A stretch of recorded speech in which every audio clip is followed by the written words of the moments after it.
الحمد لله رب العالمين وأصلي وأسلم على المبعوث رحمة للعالمين وعلى آله وصحبه أجمعين أما بعد. Nous continuons donc notre série de cours sur l'explication des 40 Nawawi de notre cher Suleiman hafidhahullah ta'ala et nous sommes arrivés au deuxième hadith. Et il n'y a de doute que le hadith que nous allons mentionner maintenant est un hadith grandiose et très très important car il concerne les fondements de notre religion. Et ce hadith grandiose, tout le monde le connaît. C'est le hadith connu et célèbre, le hadith Jibril, qui a été rapporté par Omar ibn al-Khattab radiyallahu anhu, dans lequel il dit radiyallahu anhu: بينما نحن جلوس عند رسول الله صلى الله عليه وسلم ذات يوم إذ طلع علينا رجل شديد بياض الثياب شديد سواد الشعر لا يرى عليه أثر السفر ولا يعرفه منا أحد حتى جلس إلى رسول الله صلى الله عليه وسلم فأسند ركبتيه إلى ركبتيه ووضع كفيه على فخذيه وقال: يا محمد أخبرني ما الإسلام. Donc il dit, radiyallahu anhu, alors que nous étions assis auprès du messager d'Allah sallallahu alayhi wa sallam, est venu à nous un homme vêtu d'un blanc éclatant et aux cheveux très noirs. On ne pouvait déceler sur lui aucune trace visible de voyage et nul d'entre nous ne le connaissait. Il est venu s'asseoir en face du prophète sallallahu alayhi wa sallam et il plaça ses genoux contre les siens et posa la paume de ses mains sur ses cuisses et puis lui dit: Ô Muhammad, informe-moi sur l'islam. Et le messager d'Allah sallallahu alayhi wa sallam a répondu: Al-Islam wa an tashhada an la ilaha illallah wa anna Muhammadan Rasulullah wa tuqima as-salah wa tu'ti az-zakah wa tasuma Ramadan wa tahujja al-bayta in istata'ta ilayhi sabila. Il dit sallallahu alayhi wa sallam: l'islam est que tu attestes qu'il n'y a de divinité digne d'adoration en dehors d'Allah et que Mohammed est le messager d'Allah, que tu accomplisses la prière, que tu acquittes la zakat, que tu jeûnes le mois de Ramadan et que tu effectues le pèlerinage à la maison d'Allah si tu en as la capacité. L'homme dit ensuite au prophète sallallahu alayhi wa sallam: Sadaqt, tu as dit vrai. Les compagnons ont alors dit: Fa'ajibana lahu yas'aluhu wa yusaddiquhu. Nous nous sommes étonnés que l'homme l'ait interrogé pour ensuite l'approuver. L'homme reprit ensuite et dit: Fa'akhbirni anil iman. Informe-moi sur l'iman, la foi. Et le prophète sallallahu alayhi wa sallam a alors dit: An tu'mina billahi wa malaikatihi wa kutubihi wa rusulihi wal yawmil akhir wa tu'mina bil qadari khayrihi wa sharrihi. Il dit sallallahu alayhi wa sallam: la foi consiste à ce que tu crois en Allah, en ses anges, en ses livres, en ses messagers, au jour dernier et au destin, qu'il soit bon ou mauvais. Ensuite il dit: Sadaqt, tu as dit la vérité. Et l'homme alors reprit et dit au prophète sallallahu alayhi wa sallam: Fa'akhbirni anil ihsan. Informe-moi de l'ihsan, c'est-à-dire l'accomplissement parfait de l'adoration. Et il dit sallallahu alayhi wa sallam, il dit: An ta'budallaha ka'annaka tarahu fa in lam takun tarahu fa innahu yarak. C'est que tu adores Allah comme si tu le voyais, car si toi tu ne le vois pas, certes, lui te voit. L'homme dit encore: Fa'akhbirni anis sa'a. Informe-moi sur l'heure du jugement dernier. Le prophète sallallahu alayhi wa sallam a alors répondu: Mal mas'oulu anha bi'a'lama min as-sa'il. L'interrogé n'en sait pas plus que celui qui l'interroge. Ensuite l'homme lui demanda alors: Fa'akhbirni an amaratiha. Alors informe-moi sur ces signes précurseurs. Et le prophète sallallahu alayhi wa sallam a alors répondu: An talida al-amatu rabbataha wa an tara al-hufata al-urata al-'alata ri'a ash-sha'i yatatawaluna fil bunyan. Le prophète sallallahu alayhi wa sallam a alors dit: ce sera lorsque la servante enfantera sa maîtresse et que tu verras les pauvres bergers va-nu-pieds et dévêtus rivaliser dans les constructions hautes. Omar a alors dit: Thumma intalaqa falabithtu maliyan. Donc là-dessus l'homme est parti et je suis resté là un long moment. Ensuite le prophète sallallahu alayhi wa sallam a dit à Omar: Ya Omar, atadri man is-sa'il? Et sais-tu qui m'a interrogé? Et Omar a répondu, Allahu wa rasuluhu a'lam. Allah et son messager sont les plus savants. Et le prophète sallallahu alayhi wa sallam a alors dit, فَإِنَّهُ جِبْرِيلُ أَتَاكُمْ يُعَلِّمُكُمْ دِينَكُمْ. C'est Jibril qui est venu vous enseigner votre religion.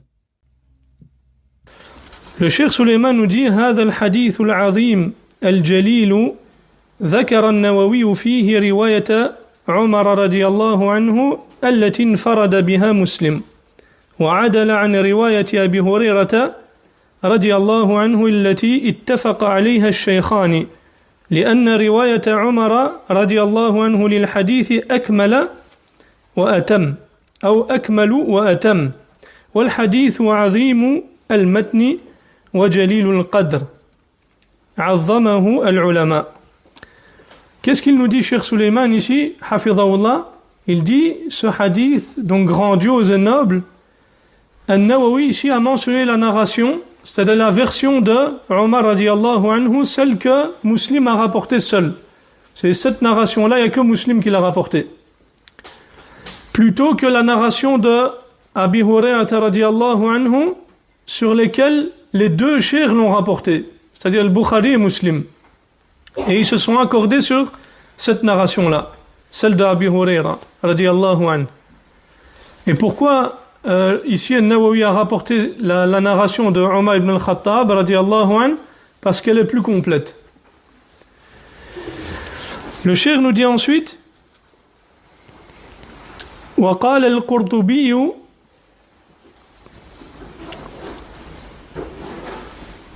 donc il nous dit حفظه حتى قال القرطبي رحمه الله يصلح في هذا الحديث أن يقال فيه إنه أم السنة لما تضمنه من جمل علم السنة كما سميت الفاتحة أم القرآن لما تضمنته من جمل معاني القرآن. Donc ce hadith est d'une grande importance et les ulama et les savants l'ont glorifié et lui ont donné une énorme importance. Au point qu'Al-Qurtubi rahimahullah a dit, on peut dire de ce hadith qu'il est la mère de la sunna. Donc ce hadith est la mère de la sunna. Comme on dit pour Al-Fatiha al-Qur'an.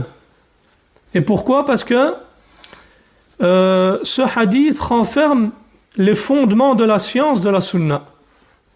De même que la Fatiha a été appelée al-Qur'an, la mère du Qur'an, en raison de ce qu'elle renferme des grandes lignes des significations du Qur'an. Donc ce hadith, les savants l'ont appelé Sunnah. Pour vous montrer ici l'importance de ce hadith-là. Comme vous connaissez l'importance de la Fatiha dans le Qur'an.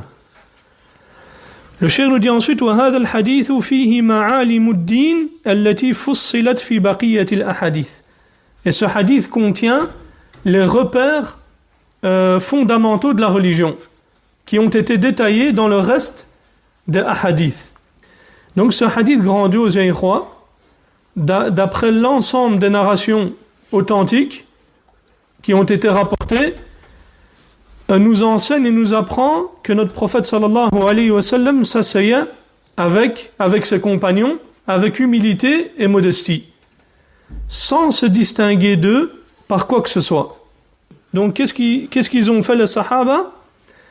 C'est que quand un inconnu rentrait auprès du prophète sallallahu alayhi wa sallam, il ne reconnaissait pas le prophète sallallahu alayhi wa sallam et il devait demander qui c'était. Pour vous dire, subhanallah, comme le prophète alayhi sallam était modeste. Et les compagnons, qu'est-ce qu'ils ont décidé de faire?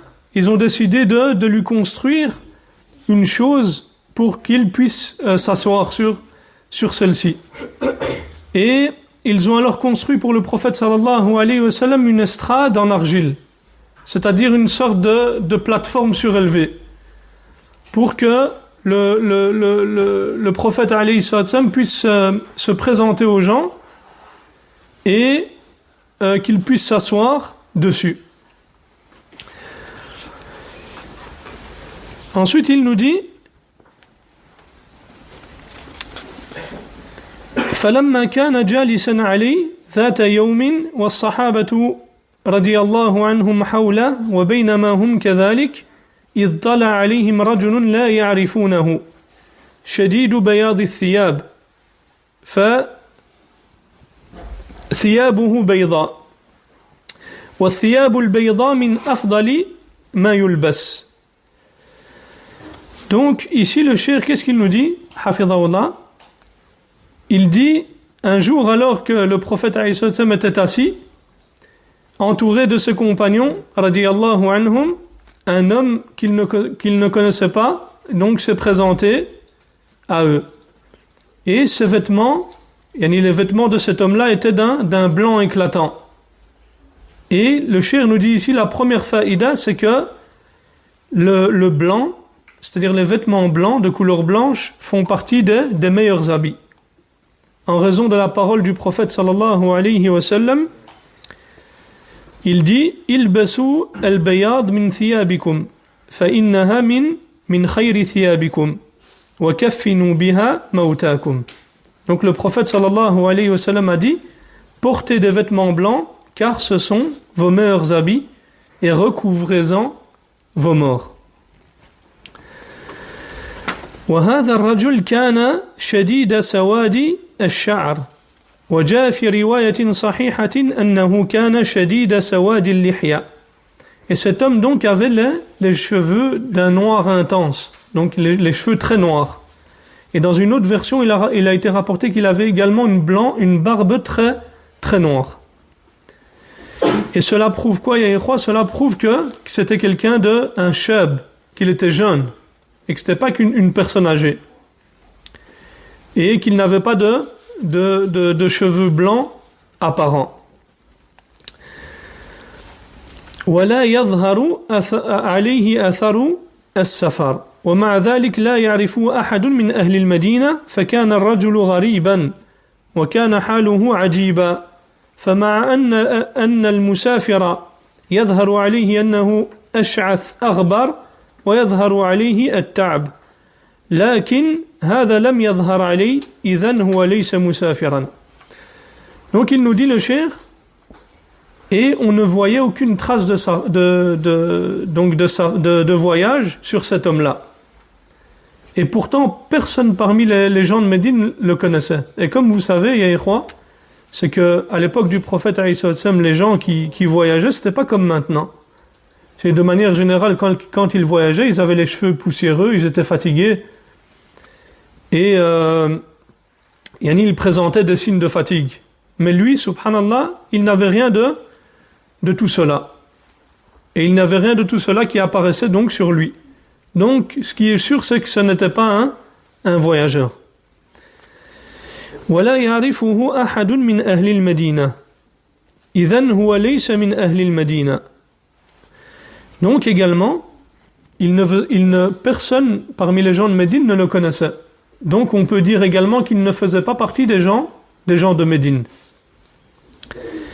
فلما كان عند طرف البساط قال السلام عليك يا رسول الله وفي رواية قال السلام عليك يا محمد آتيك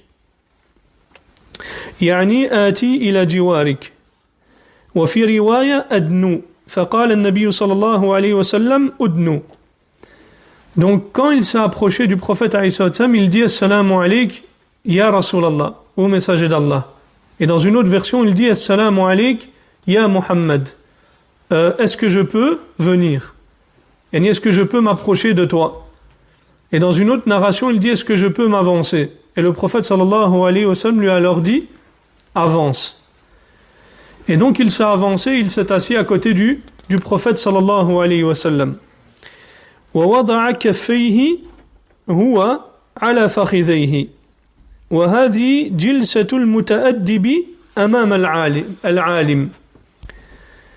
Donc ensuite il plaça ses genoux contre les siens, et ça parce qu'il était très proche du prophète sallallahu alayhi wa sallam, et il posa la paume de ses mains sur les cuisses du prophète sallallahu alayhi wa sallam. Ça c'est ce qui est rapporté dans la traduction ici, si on le prend au sens littéraire. Et le cheikh nous dit, ça c'est la posture de celui qui se tient avec respect devant le savant. Et maintenant, le cheikh va nous donner les différentes paroles des gens de science par rapport à cette mas'ala. C'est-à-dire, qui a posé, est-ce qu'il a posé les mains sur ses cuisses à lui, ou bien il a posé les mains sur les cuisses du prophète alayhi salam. Le cheikh nous dit قال بعض أهل العلم إنه وضع كفيه على فخذيه وكانت أصابعه قريبة من ركبتي النبي صلى الله عليه وسلم وهذا هو التأدب هذا من التأدب. Donc le cheikh, qu'est-ce qu'il dit? Il dit, certains savants ont dit, c'est qu'il a posé la paume de ses mains sur ses propres cuisses à lui, mais que ses doigts étaient proches des genoux du prophète sallallahu alayhi wa sallam. Et c'est là une marque de respect et de bon comportement.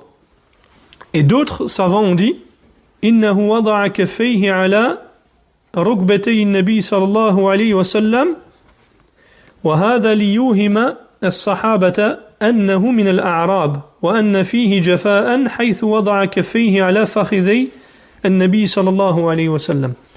D'autres savants ont dit, il a posé la paume de ses mains sur les cuisses du prophète sallallahu alayhi wa sallam pour leur faire croire que c'était un bédouin et qu'il y avait en lui une certaine rudesse. Comme vous savez, subhanallah, les bédouins, ils avaient un comportement spécial avec le prophète sallallahu alayhi wa sallam. C'est-à-dire certains, ils pouvaient même aller jusqu'à taper sur l'épaule du prophète alayhi wa sallam quand il lui parlait, parce qu'ils avaient une certaine forme de rudesse. Et donc, ils disent, certains savants ont dit ça, puisqu'il a posé la paume de ses mains sur les cuisses du prophète sallallahu alayhi wa sallam. وقال بعضهم ليكون قريبا أكثر من النبي صلى الله عليه وسلم. Il a fait ça donc pour être encore plus proche du prophète sallallahu alayhi wa sallam. لكن le cheikh nous dit والأظهر والله أعلم أنه وضع كفيه على فخذيه وكانت أطراف أصابعه تلامس ركبتي النبي صلى الله عليه وسلم. Donc l'avis prépondérant et ce qu'il y a apparent ici, c'est qu'il a posé la paume de ses mains sur ses propres cuisses et que le bout de ses doigts touchait les genoux du prophète sallallahu alayhi wa sallam. Le cheikh nous dit ensuite وفي هذه الجملة من الحديث فوائد عظيمة في أدب التعلم والتعليم فمنها. Donc maintenant, qu'est-ce qu'il nous dit le cheikh? Il nous dit, dans cette partie du hadith, il y a de grands bénéfices concernant les bonnes manières relatives à l'apprentissage et à l'enseignement. Donc maintenant, de cette partie du hadith, on va tirer les différents bénéfices relatifs justement au bon comportement de l'étudiant en sciences, c'est-à-dire de l'étudiant en sciences, c'est-à-dire relative à l'apprentissage et à l'enseignement. Qu'est-ce qu'il nous dit le cheikh ici? Il nous dit, il convient ici aux savants de s'asseoir avec les gens et d'être proche d'eux, justement pour qu'ils puissent l'interroger. Parce que si les gens ne trouvent pas le savant proche d'eux, qu'est-ce qu'ils vont faire? Ils vont alors demander à d'autres personnes qui ne font pas partie de ceux qui peuvent répondre et donner des fatwas aux gens, et qui n'ont pas la capacité de faire cela. Et le cheikh nous dit, et quand ceux qui donnent des fatwas sur les problèmes des gens, et ceux qui répondent justement aux gens et qui n'en ont pas la capacité, qu'est-ce qu'ils font? Ils corrompent plus qu'ils ne réforment. Et le demi-savant cause plus de dégâts que le demi-médecin. فإذا لم يجد الناس العالم قريبا منهم يسألونه ويستفتونه ويتعلمون منه لجأوا إلى غيره. Donc ici, qu'est-ce qu'il nous dit le cheikh? وهذا أصل من أصول الوقوع في الفتن إذا ترك الناس الكبار والعلماء الأجلاء ولجأوا إلى الصغار الذين لم يكتمل علمهم بما يكفي. Il nous dit, si les gens ne trouvent pas le savant proche d'eux pour le questionner et lui demander des fatwas et apprendre de lui, ils se tourneront alors vers d'autres personnes. Et c'est là un des fondements dans le fait de tomber dans la fitna, dans les troubles. C'est-à-dire quand les gens délaissent qui? Quand les gens délaissent les grands savants et se tournent vers le petit dont la science n'est pas suffisamment complète. Mais qu'est-ce qu'il nous dit ici le cheikh? Il nous dit, bien sûr, la science n'est jamais complète, et ce jusqu'à la mort. Mais ces petits-là, leur science n'est pas suffisamment complète et leurs âmes ne sont pas encore assez purifiées pour qu'ils aient en eux la crainte d'Allah et la piété, au point qu'il ne sort de leur bouche que ce qu'ils croient être vrai. Donc, il convient au savant et à l'étudiant en sciences distinguer dans sa ville de s'asseoir avec les gens. وأنه يستحب أن يجعل للعالم مجلس يبرز فيه لأن الصحابة رضي الله عنهم جعلوا ذلك لرسول الله صلى الله عليه وسلم فيستحب للعالم أن يكون متواضعا ويستحب أن يجعل له مجلس يراه الناس ويتميز ويعلو به الناس. Il a dit, on tire également de ce hadith qu'il est recommandé de prévoir pour le savant un endroit où il se présente aux gens. Et parce que les compagnons, radiyallahu anhum, ont fait ça pour le prophète sallallahu alayhi wa sallam, comme on l'a vu. C'est qu'ils ont mis une chaise, enfin une sorte, donc un endroit pour le prophète sallallahu alayhi wa sallam pour qu'il puisse s'asseoir et se présenter aux gens et à face, et pour qu'il soit également en hauteur afin que les gens puissent le distinguer et le voir. Et donc c'est ce qu'il convient de faire également pour le savant, et comme vous voyez maintenant au Masjid Nabawi au haut, c'est que les ulama ils sont sur des chaises afin qu'on puisse les voir et qu'ils soient en hauteur afin qu'on puisse les distinguer donc et les voir. وأنه ينبغي على طالب العلم أن يهتم بهيئته وأن طلب العلم لا يشغل طالب العلم عن أمور دنياه كما يظن بعض طلاب العلم.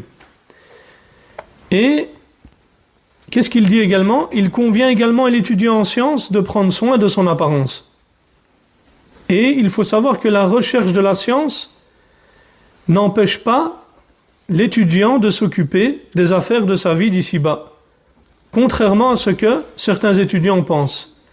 C'est-à-dire qu'on voit certains étudiants en sciences, et ça, subhanallah, on l'a vu à Médine, c'est qu'ils venaient lorsqu'ils venaient au cours, ils venaient par exemple là, avec des qamis déchirés, ou bien des qamis non repassés, ils ne prenaient pas soin de leurs vêtements, ni de leur apparence, ils ne se parfumaient pas, et tout ça justement c'est contraire aux enseignements du prophète sallallahu alayhi wa sallam.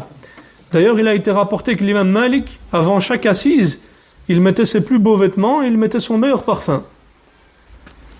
Et en raison, subhanallah, de l'apparence qu'avait Jibril lorsqu'il est venu parler au prophète sallallahu alayhi wa sallam. C'est qu'il avait, Jibril alayhi salam, il avait un qamis d'un blanc éclatant. Et dans une autre version qu'on va voir maintenant, c'est qu'il faisait partie des gens qui sentaient le plus bon. Comme on va le voir ici dans une riwaya que le cheikh va mentionner maintenant. Il nous dit ensuite, le cheikh hafidhahullah, فيقول بعض طلاب العلم إنه إذا اشتغل بطلب العلم لا ينبغي أن يهتم بهيئته ولا بلباسه ولا بأهله ولا بأمور دنياه. Il dit certains étudiants en sciences, ils pensent que lorsqu'on se consacre à la recherche de la science, on ne doit pas s'occuper de son apparence, ni de ses vêtements, ni de sa famille, ni des affaires de cette dunya. Et ce n'est pas le cas. La recherche de la science n'empêche pas tout ça. بل طلب العلم لا يشغل عن هذا ولذلك فإن جبريل عليه السلام لما جاء بهيئة هذا الرجل جاء بهيئة في غاية النظافة شديد بياض الثياب شديد سواد الشعر فاهتم بشعره. Ensuite, il nous dit le cheikh, hafidhahullah, Donc, c'est pour cela que lorsque Jibril est venu alayhi salam auprès du prophète sallallahu alayhi wa sallam, il est venu sous l'apparence de cet homme qui est venu dans une tenue d'une grande propreté. Comme il a été rapporté dans le hadith, un homme vêtu d'un blanc éclatant et aux cheveux très noirs. C'est-à-dire que cet homme, il avait pris soin donc de venir, il avait pris soin de ses cheveux, il les avait coiffés. Et dans certaines narrations, comme cela a été rapporté, il a été dit أنه كان من أطيب الناس رائحة. Yani, il faisait partie des gens qui sentaient le plus bon. Cela a été rapporté dans une narration authentique. Donc il avait pris soin, il prenait soin de lui. Et ensuite le cheikh nous dit وهذا من آداب طلب العلم أن يكون طالب العلم على هيئة حسنة.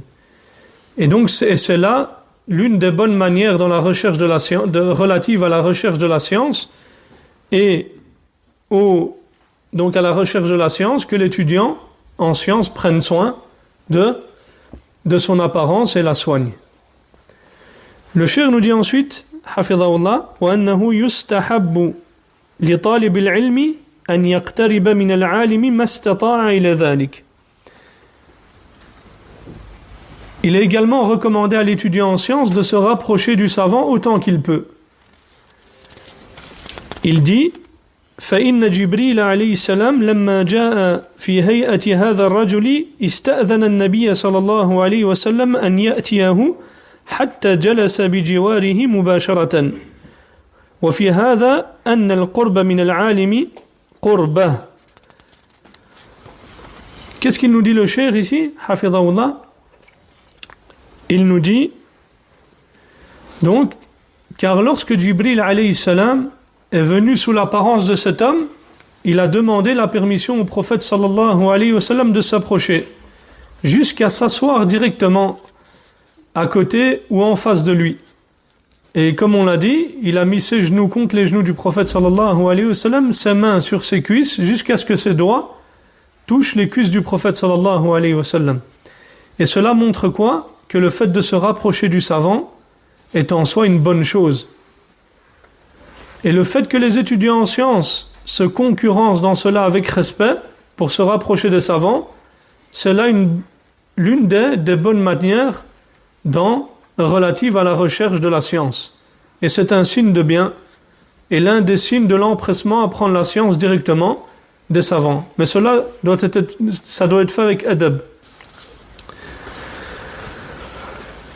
Le cheikh nous dit ensuite حفظه الله وأنه ينبغي على طالب العلم أن يكون متأدبا في جلسته أمام العالم وأن يكون مقبلا على شيخه لا يلتفت يمنة ويسرة أو ينظر إلى زميله ويضحك أو ينظر خلفه ونحو ذلك.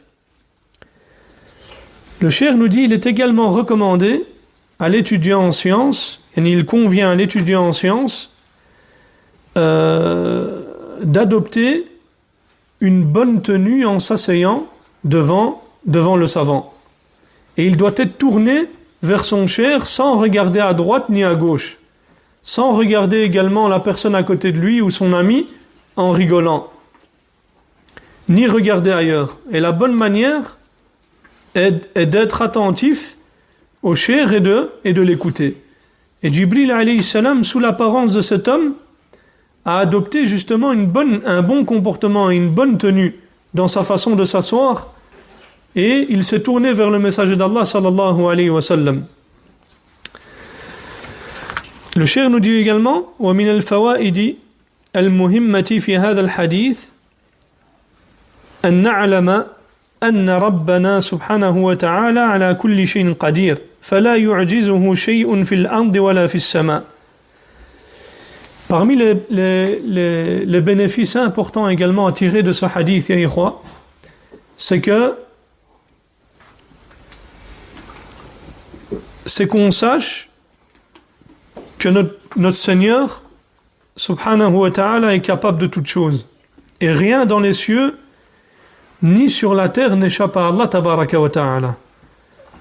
Et voilà Jibril, alayhi salam, que le prophète sallallahu alayhi wa sallam a vu sous sa forme angélique à 2 reprises. C'est-à-dire le prophète sallallahu alayhi wa sallam a vu Jibril sous sa forme réelle combien de fois?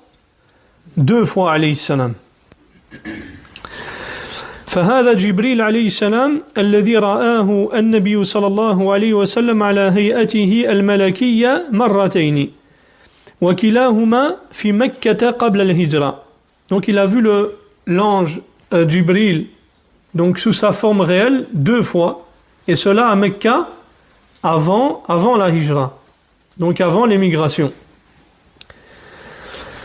رآه وقد هبط من السماء وقد سد الأفق ما بين السماء والأرض من عظم خلقته وله 600 جناح. Donc il a vu la première fois, donc il a vu donc les 2 fois il a vu à Mecca avant la hijra, et il l'a vu descendre donc du ciel qui est en couvrant l'horizon entre le ciel et la terre. Donc il couvrait l'horizon entre le ciel et la terre. Et comme il est venu dans le hadith, il avait 600 ailes. Alayhi salam. Et quand il l'a vu également, lors de Al-Mi'raj, lorsque le prophète sallallahu alayhi wa sallam donc a été élevé jusqu'au 7e ciel, il l'a vu sous sa forme donc réelle et sa création grandiose. Le cheikh nous dit ensuite ومع ذلك فجبريل عليه السلام مع هذه الخلقة يتمثل بهيئة رجل وإنما الذي أقدره على ذلك هو الله سبحانه وتعالى فكان على هيئة رجل وكان جبريل عليه السلام يأتي النبي صلى الله عليه وسلم غالبا على هيئة رجل معروف وهو دحية الكلبي رضي الله عنه لكن هذه المرة جاء في هيئة رجل لا يعرف حتى النبي صلى الله عليه وسلم في أول الأمر لم يعرفه. Qu'est-ce qu'il nous dit ici le cheikh? Donc le Jibril alayhi salam donc Jibril alayhi salam venait généralement au prophète sallallahu alayhi wa sallam sous l'apparence d'un homme. Et il venait sous l'apparence d'un homme qui s'appelle Dihya al-Kalbi. Comme cela a été rapporté dans le hadith qui a été authentifié par l'imam al-Albani rahimahullah, dans lequel le prophète sallallahu alayhi wa sallam a dit Jibril alayhi salam vient sous la forme de Dihya al-Kalbi. Et le hadith il est authentique.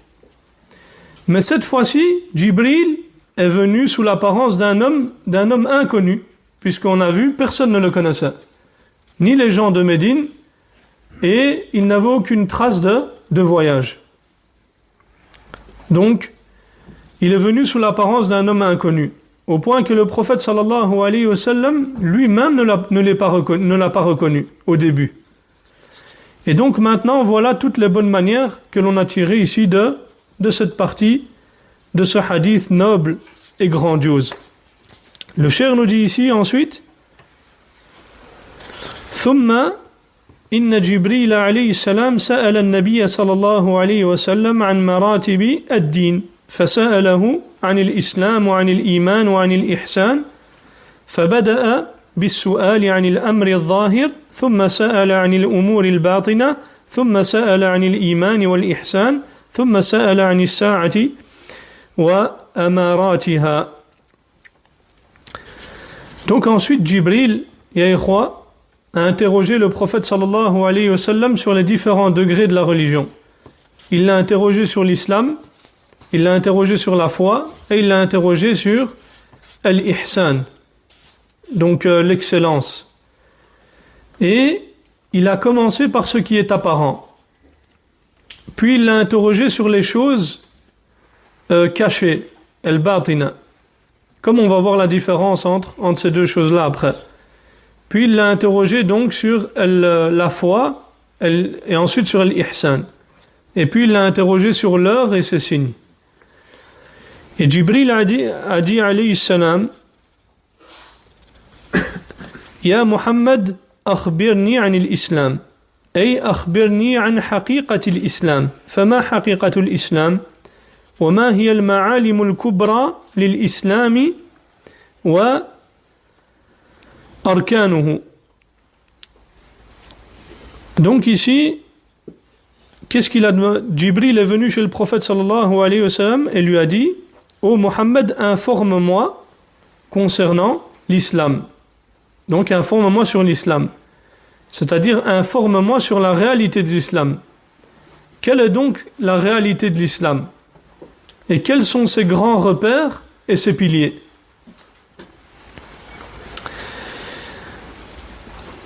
فلم يسأل عن الإسلام كله لأن الدين كله إسلام وإنما سأل عن أصول الإسلام وعن أركانه ومعالمه ولذلك جاء في بعض الروايات في آخر الحديث هذا جبريل أتاكم يعلمكم معالم دينكم أي الأعلام الكبرى للدين فسأل عن أصول الإسلام وأركانه. Donc ici, Jibril n'est pas venu demander au prophète sallallahu alayhi wa sallam sur l'islam dans son intégralité, sur chaque chose dans l'islam. Car toute la religion est l'islam. Mais il a interrogé sur les fondements de l'islam, ses piliers et ses grands repères. C'est pour cela qu'il est mentionné dans certaines versions, à la fin du hadith, qu'il dit: c'était Jibril, il est venu vous enseigner les repères de votre religion. C'est-à-dire, c'est quoi les repères? C'est-à-dire les fondements et les piliers de l'islam. فقال صلى الله عليه وسلم أن تشهد أن لا إله إلا الله وأن محمدا رسول الله فهذا الركن الأول وهو مفتاح لن يلج أحد الإسلام إلا به.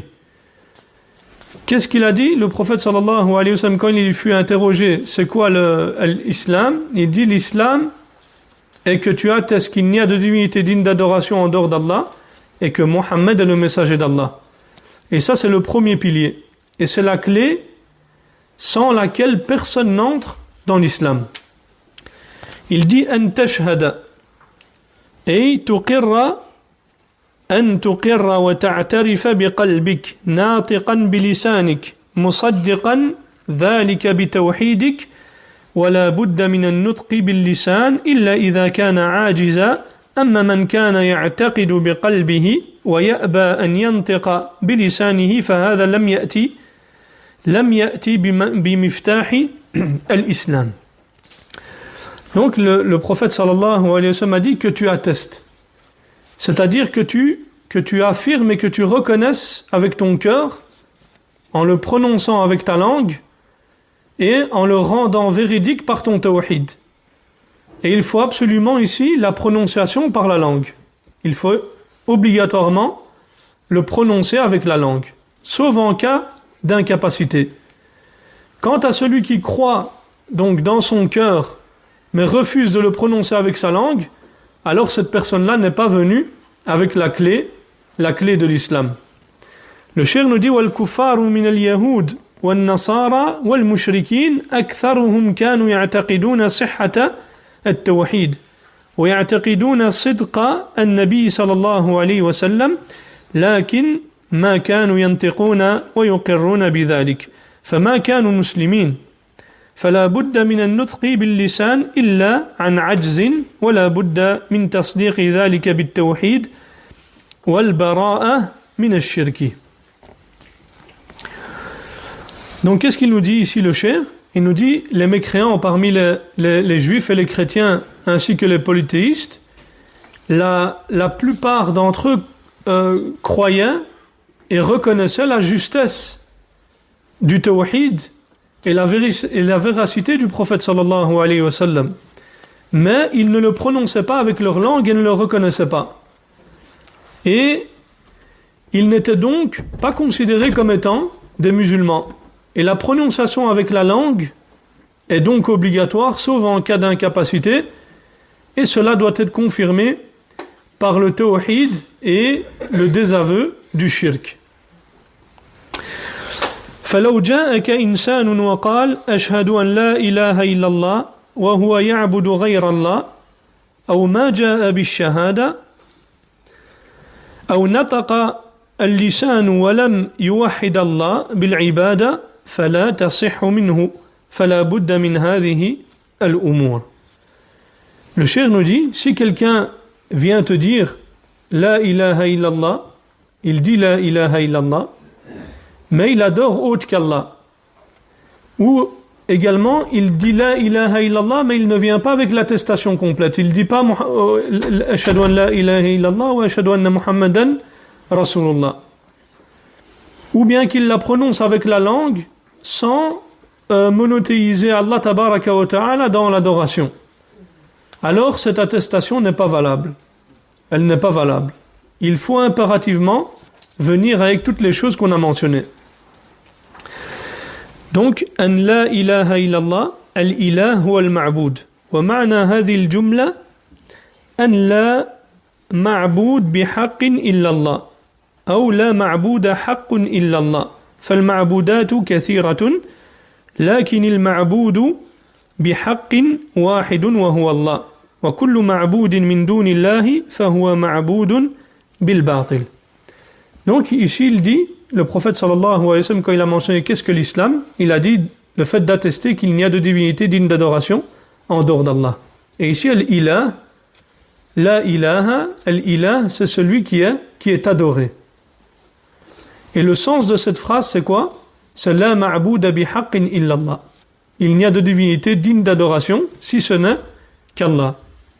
Car les choses adorées en dehors d'Allah sont nombreuses, mais elles le sont faussement. C'est-à-dire qu'elles sont fausses. Et la seule divinité qui mérite et qui est digne d'être adorée, c'est Allah tabaraka wa ta'ala. Et toute divinité adorée en dehors d'Allah est le faux. Il y a un délil dans le Coran, qui connaît par rapport à ça? Si quelqu'un vous dit c'est quoi le délil que la ilaha illallah, le délil c'est la ma'bouda bihaqqin illallah. Si maintenant vous venez chez quelqu'un et vous lui dites il y a de nombreuses divinités qui sont adorées en dehors d'Allah, mais elles le sont faussement. Le seul, non, c'est un verset. C'est l'ilah.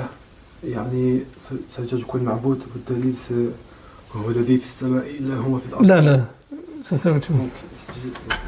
C'est le verset qui fait allusion aux Arabes quand ils ont dit veut-il réunir toutes les divinités en une seul. لا ذلك بأن الله هو الحق وأن ما تدعون من دونه هو الباطل. أحسنت, c'est ça. Donc le délil c'est quoi? C'est ذلك بأن الله هو الحق وأن ما يدعون من دونه هو الباطل وأن الله هو العلي الكبير. Il en est ainsi car Allah est l'unique Dieu véritable, alors que ce qu'ils invoquent en dehors de lui est le faux. Donne ça, frère. Alors que ce qu'ils invoquent en dehors de lui est le faux. Et qu'Allah est le très haut, le grand. Donc ça c'est le délil. Et ça c'est des choses qu'on doit connaître. Normalement il ne faut pas hésiter. Et il est venu dans وَقَدْ جاءت في بعض الروايات أن تعبد الله ولا تشرك به شيئا. Donc il est venu dans certaines narrations que tu adores Allah sans rien lui associer. Et c'est là en réalité l'explication du sens d'attester qu'il n'y a de divinité digne d'adoration sauf Allah tabaraka wa ta'ala. Et cela veut dire quoi?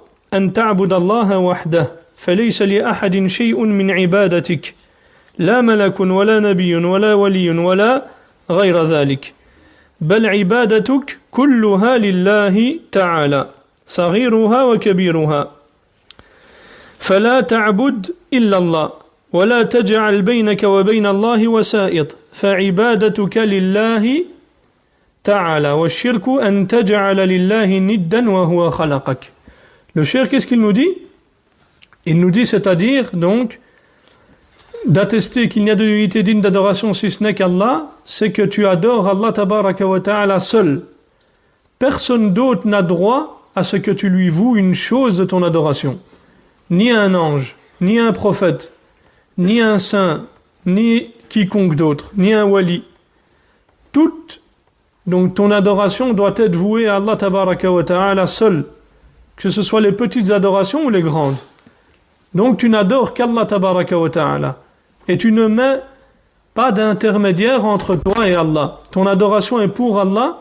Et qu'est-ce que le shirk? Il nous dit, le shirk, comme il est venu dans le hadith, quand on a demandé au prophète quel est le plus grand de péchés, il dit « Taj'ala lillahi niddan wa huwa khalaqak » C'est le fait que tu donnes à Allah tabaraka wa ta'ala un égal alors qu'il t'a créé. C'est à quelle heure la salat?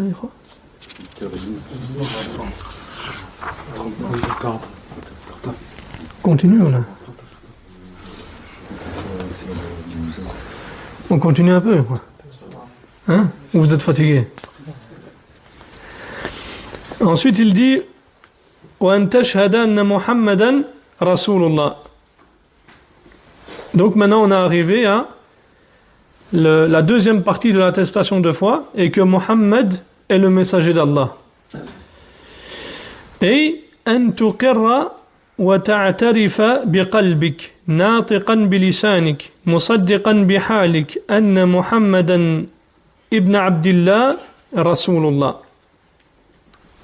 وهذه الجملة ليست للحصر فالرسل كثر وسيأتي إن شاء الله في الإيمان بالرسل لكن أطلقت هنا لفائدتين. Donc, et que Mohammed est le messager d'Allah, c'est-à-dire que tu affirmes et que tu reconnaisses avec ton cœur, en le prononçant avec ta langue et en le confirmant par ton hal, ta situation, que Mohammed, le fils de Abdillah, est le messager d'Allah sallallahu alayhi wa sallam. Et ici, cette phrase, elle n'est pas l'il hasr, c'est-à-dire qu'elle n'est pas restrictive. Ça veut dire quoi? C'est-à-dire que quand on dit, par exemple, Mohammed est le messager d'Allah, ça ne veut pas dire qu'il n'y a qu'un messager d'Allah. C'est-à-dire qu'elle n'est pas restrictive, cette phrase. C'est-à-dire que les messagers sont nombreux.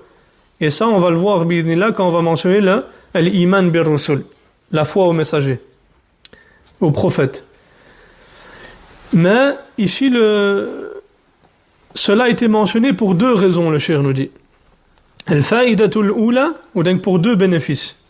أن تعلم أن محمدا رسول الله لكل الإنس ولكل الجن فلا يخرج عن رسالة محمد صلى الله عليه وسلم أحد وليس لأحد من الإنس أو من الجن ألا يؤمن بمحمد صلى الله عليه وسلم ألا يؤمن بمحمد صلى الله عليه وسلم رسولا ولو آمن برسول آخر فمحمد صلى الله عليه وسلم رسول إلى الإنس أجمعين وإلى الجن أجمعين.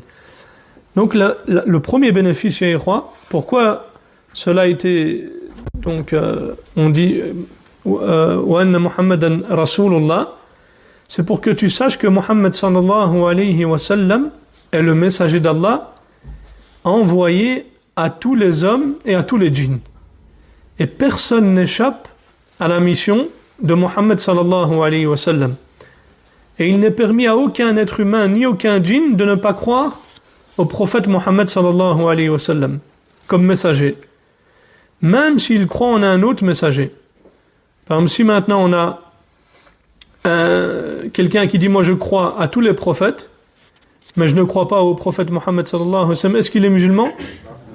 Il est obligé de croire au prophète Muhammad sallallahu alayhi wa sallam. Comme quand on a dit dans l'explication de l'usul al-thalatha, parce qu'on a dit l'islam, il se divise en deux sens, comme on a dit. Un sens général et un sens spécifique. Et le sens spécifique, c'est quoi?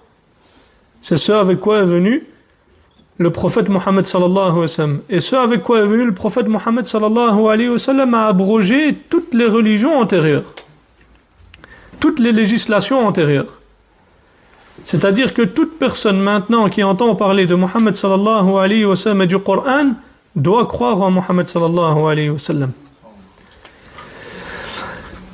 Et donc Mohammed sallallahu alayhi wa sallam a été envoyé à l'ensemble des hommes et à l'ensemble des djinns.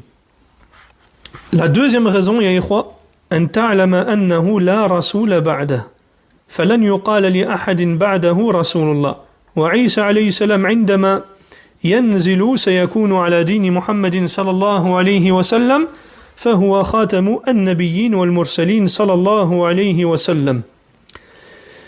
Donc la deuxième raison, c'est pour que tu saches qu'il n'y a aucun messager après lui. Et on ne pourra dire à personne après lui, messager d'Allah. Même Isa alayhi salam, quand il descendra à la fin des temps, il sera sur la religion de Mohammed sallallahu alayhi wa sallam et suivra la législation de Mohammed sallallahu alayhi wa sallam. Car le prophète sallallahu alayhi wa sallam est le sceau des prophètes et des messagers. فتقر له بالرسالة وتصدقه في كل خبر فهو المقدم عندك على كل شيء ولا يحل لك أن تقابل الحديث الصحيح عن رسول الله صلى الله عليه وسلم بقولك كيف وعقلي لا يقبل فإن عقلك لم يقبل لخلل في إيمانك ولو آمنت أن محمدا رسول الله صلى الله عليه وسلم لصدقته في كل ما أخبر به. Donc ولو آمنت أن محمدا رسول الله صلى الله عليه وسلم لصدقته في كل ما أخبر به. Donc ici qu'est-ce qu'il dit Hafidhahullah, tu reconnais donc sa mission et son message et tu le crois dans tout ce qu'il a rapporté. Il passe avant toute chose pour toi, sallallahu alayhi wa sallam. Et il ne t'est pas permis ici de répondre lorsqu'un hadith te parvient, un hadith authentique du prophète sallallahu alayhi wa sallam te parvient, tu ne peux pas répondre en disant « Comment ça ? Pourquoi ? Ma raison ne l'accepte pas ?» Car il faut savoir que si ta raison ne l'accepte pas, c'est qu'il y a un problème ici dans ta foi. Et si tu croyais vraiment que Mohammed sallallahu alayhi wa sallam est le messager d'Allah, tu le croirais dans tout ce qu'il a rapporté. وأن تطيعه فيما أمر من حيث الجملة أما أن يأتي إنسان ويقول أشهد أن محمدا رسول الله لكني لا أطيعه فهذا ما شهد ولا أسلم أما حصول المعصية مع الإقرار بالطاعة فهذه معصية ونقص لكن كونه لا يريد طاعته فهذا لم يأتي بأصل الشهادة. Qu'est-ce qu'il nous dit le cheikh ici? Et le fait de lui obéir dans ce qu'il a ordonné. Donc qu'est-ce que ça implique? Cette attestation, c'est de lui obéir dans ce qu'il a ordonné. Et ce, de manière générale. Si quelqu'un, par exemple, vient et dit « J'atteste, donc, Ashhadu anna Muhammadan Rasulullah, j'atteste que Mohammed est le messager d'Allah », mais qu'il refuse de lui obéir. Alors, c'est-à-dire, il dit « Moi, j'obéis pas au prophète sallallahu alayhi wa sallam ». Alors, celui-là, il n'a ni attesté et ni il a embrassé l'islam. Mais quant au fait maintenant de commettre des péchés, tout en reconnaissant l'obéissance, et l'obligation d'obéir au prophète sallallahu alayhi wa sallam, alors ça c'est considéré comme un péché et un manquement. Mais le fait de ne pas vouloir lui obéir du tout, c'est que cette personne n'est pas venue avec le fondement même de l'attestation. C'est-à-dire que Mohammed est le messager d'Allah. Donc ici, ya ikhwa, une personne qui sait que le prophète alayhi sallam lui a ordonné une chose, mais qu'il ne l'a pas obéi, parce qu'il a, par exemple, il a obéi à son âme et il a cédé et il est tombé dans le péché, mais qu'il reconnaît l'obligation d'obéir au prophète sallallahu alayhi wa sallam, lui on dit que c'est un pécheur et qu'il a un manquement. Et il y a une différence entre lui et celui qui dit j'atteste donc que Mohammed est le messager d'Allah, mais il dit moi j'obéis pas au prophète sallallahu alayhi wa sallam. L'un est pécheur et l'autre n'est même pas rentré dans l'islam. وأن تعبد الله بما جاء به صلى الله عليه وسلم وهذا مقتضى شهادة أن محمدا رسول الله. Donc ensuite il dit ce qui implique également l'attestation, c'est d'adorer Allah avec ce que le prophète sallallahu alayhi wa sallam est venu. Et c'est ce qui implique, et ces choses-là qu'on a mentionnées impliquent l'attestation que Mohammed est le messager d'Allah. Et on va s'arrêter ici, Inch'Allah.